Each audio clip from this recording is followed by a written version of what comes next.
ஆண்டவர் சொல்லுகிறார், என் மகளை பயப்படாத, மகனை பயப்படாதே, நான் தடைகளை நீக்கி போடுகிற கர்த்தர் உனக்கு முன்பாக நடந்து போகிறேன்.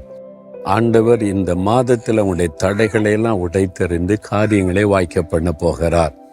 இந்த தடை எதனாலே வருகிறது என்று சொன்னால் 2 காரியங்களை வேதம் சொல்லுகிறாரு. பவுல் அப்போஸ்தலன் என்ற தேவ மனிதர் தன்னுடைய 2 அனுபவத்தை குறிப்பிடுகிறார். ஒன்று, அப்போஸ்தலர் நடபடிகள் 16ஆம் அதிகாரம் 6ஆம் வசனத்தில் சொல்லுகிறார், ஆவியானவரோ எங்களை தடைப்படுத்தினார்.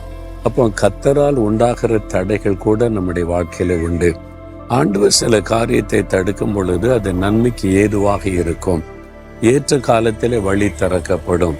இது ஆண்டவரால் தடை உண்டாக்கப்படுகிறது என்றால் ஆண்டவரை நம்ம துதிக்கணும், ஆண்டவருக்கு நம்ம நன்றி சொல்லணும். ஏற்ற காலத்தில் அந்த வழி திறக்கப்பட்டு காரியங்கள் வாய்க்கும்.